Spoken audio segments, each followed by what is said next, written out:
If you're watching this, you're probably a gamer like me, who appreciates the depth and storytelling of single player games. I've been gaming for over 20 years, and turning 32 has made me reflect on how much gaming has shaped my life. Despite the industry's changes, my passion for gaming remains strong, especially for games with rich narratives.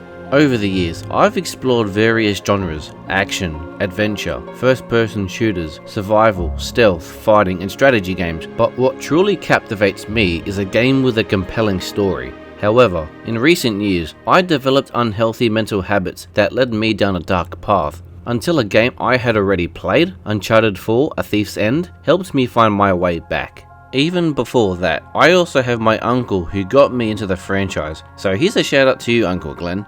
He is the one who introduced me to the franchise in the first place. At the time, I didn't understand how much of those games would stay with me, or how many years later they would end up helping me in real life. And honestly, without him, I don't think I would have ever had one of the most surreal moments of my life. Meeting Nolan North at Supernova Sydney. I got my Uncharted copy signed, took photos with him, and he even let me record a short video which I can use in my content. It's still something I can't quite believe that I had the chance to experience. There you go. DownUnderThunder. Subscribe now. From 2009 to 2016, I immersed myself in multiplayer games, dedicating countless hours to the Call of Duty franchise during its peak. When it began to decline, I turned to Battlefield, which I still enjoy, and Rainbow Six Siege, a game that scratched my itch for a tactical shooter.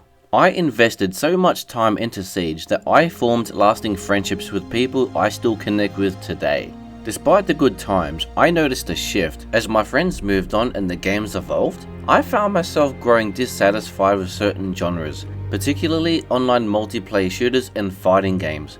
In 2021, I quit Call of Duty due to declining quality and questionable business practices. The same went for Battlefield, Rainbow Six Siege, and Overwatch 1. Even Overwatch 2 felt like a cash grab.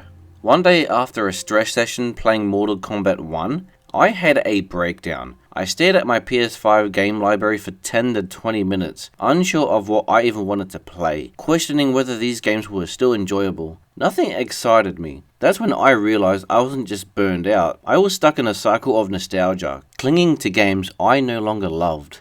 Acknowledging this, I made a pivotal decision. I returned to the genre that introduced me to gaming: single player experiences. Since then, I've played Stalker 2, Death Stranding 2, and Doom: The Dark Ages.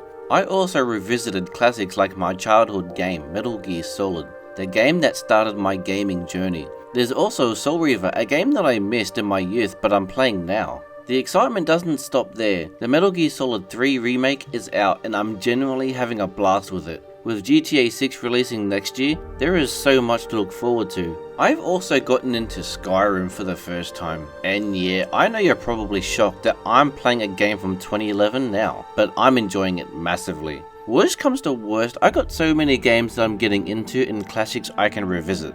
That leads us to the present now, where I've been playing the Uncharted games in order, and I just completed a second playthrough of Uncharted 4: A Thief's End. Two scenes out of all the great cutscenes had hit me the most, and it honestly put everything in perspective for me.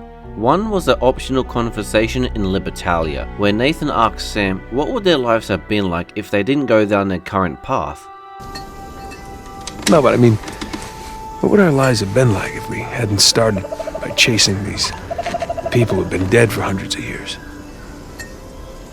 You think it would resemble more of a normal life? Normal. Personally, I related to this because it's the same question I asked myself. I've entered a new phase in my life, a phase where I despise the games I used to like but kept playing out of nostalgia. In the end of the game, Nate tells Sam, despite all his adventures, he always left with the same feeling of emptiness. Then what happens next is something that I will truly never forget, and I will let Nathan Drake say what needs to be said, because it will make sense when it comes to my obsession. I just kind of thought that after we found Avery's treasure, I'd be satisfied.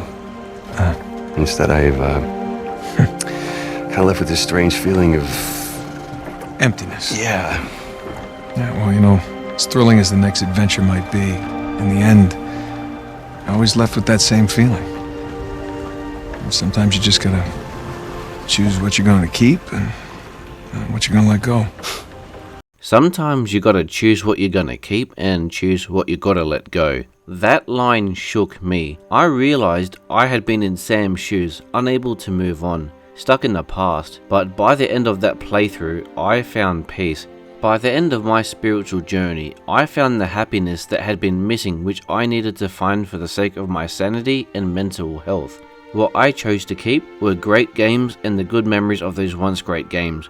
What I chose to let go were those games that I once loved, since I know what they have become. Now what I have is a deeper appreciation for single player games since coming to terms with myself, and it's made playing those games so much more enjoyable. The same also applies to content creation as well, because I was struggling to upload to YouTube due to me not being in the mood to write scripts and edit videos. As of now, I've been writing scripts for upcoming projects, and I realized that my passion for content creation is still there. In fact, it never disappeared. Finally, the weight on my shoulders have shifted and I can focus on what I love doing. That is writing scripts on Microsoft Word and turning them into well-edited videos. While it takes a lot of effort to make, I find it rewarding to show the audience how I experience my most beloved games. Most importantly, it's made me see clearly in terms of my mental health, because one activity I love doing is going to the gym and eating healthy. Even with video games, I think it's important to take care of yourself, so you can create a better balance when your passion is causing you stress, not to mention life in general. How video games manage to evoke this raw feeling inside of me, I can only be forever thankful to the studios who made my favorite games, and specifically to everyone involved with Uncharted 4.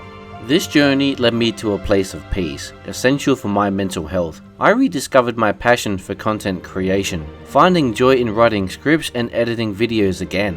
One activity I've rediscovered is fishing, a hobby that I've always sucked at but always had a good time. Fast forward to now, I've got my fishing license and go every 2 weeks, and I'm learning different methods to catch bigger fish. Another hobby of mine that was on my bucket list is cigar smoking, which to some may seem odd, but to me eases my stress once you pair it with some scotch and some slow blues or jazz music. You can thank Arnold Schwarzenegger for making cigars look cool. Now I go to cigar meetups where I have a grand time with like-minded individuals who also love cigars and whiskey as much as me.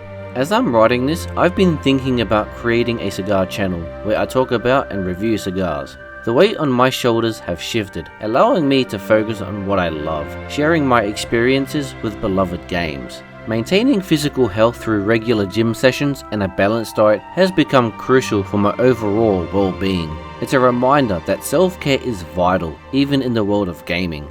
The purpose of this video isn't just to share my story, but to offer advice to anyone facing similar struggles. If you're feeling burnt out, consider returning to the games you love. Take a break to reevaluate your relationship with gaming. And remember Nathan Drake's words, sometimes you gotta choose what you're gonna keep and choose what you're gonna let go.